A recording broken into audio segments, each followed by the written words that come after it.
대법 판결과 국민 반일 의지를 배신한 문재인. 이게 무슨 소리냐고요? 단호하게 잘하고 있는데 왜 그러냐고요? 강경하게 대응한다고 하는데 실제 무엇을 강경하게 하고 있는지 언론에 전혀 나오고 있지 않습니다. 내용이 강경하지 않거든요. 오늘 수요 평화 뉴스는 이를 살펴보도록 하겠습니다. 저는 평화통일시민행동 대표 이진우입니다. 여러분, 2018년 10월 30일 대법원 판결 내용 아십니까? 피해자들에게 1억 원씩의 위자료를 지급하라는 것이었습니다. 그런데 문재인 정부가 2019년 6월 19일 내놓은 안은요, 소송 당사자인 일본 기업을 포함한 한일 양국 기업이 자발적 출연금으로 재원을 조성해 확정 판결 피해자들에게 위자료 해당액을 지급하는 것이었습니다. 분명 대법원 판결과는 어긋나는 방안이죠. 여기에 정부가 부인했지만요, 1+1 플러스 알파라고 해서요, 한일 기업과 한국 정부가 위자료를 지급하는 방안도 이야기가 나왔고요. 7월 24일 언론은 복수의 일본 외무성 고위 관계자에 따르면 일본은 1+1 플러스 알파 안에 대한 타협 가능성을 열어두고 있었다라는 기사를 보도합니다. 1+1 플러스 알파 안, 이것에 대해 일본과도 논의를 했다는 얘기죠.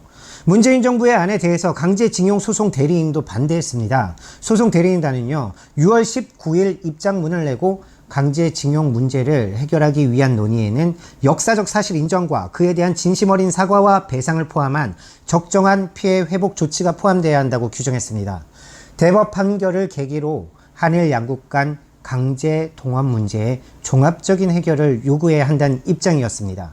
네, 문재인 정부는 대법 판결과 강제징용 피해자분들의 요구에도 맞지 않는 방안을 일본 정부에 제안해 놓고 경제적으로만 접근하고 있습니다. 지난 22일 수석보좌관 회의 때나 8월 2일 국무회의 발언을 통해 문재인 대통령은 부품 소재 분야의 혁신 산업과 기존 부품 소재 기업의 과감한 혁신, 그리고 원천 기술 도입과 국산화를 해결책으로 내놓고 있습니다.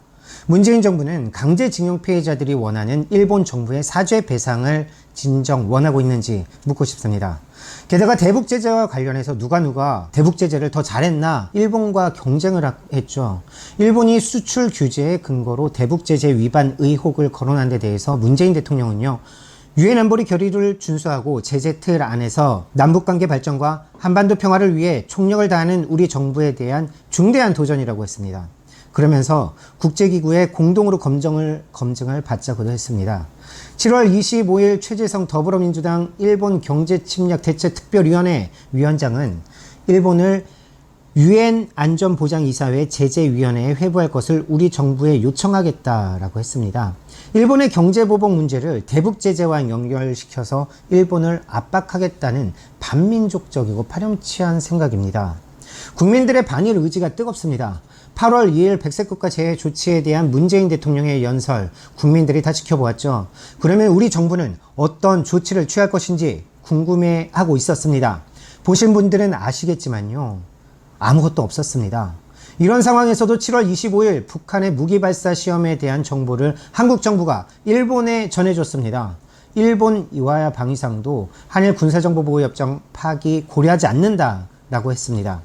한반도 평화체제 구축 과정에 제외된 한국과 일본이 대북제재를 얼마나 잘 지켰는지 서로 따져 묻고 또 북한을 대상으로 한 군사정보를 공유하고 있습니다.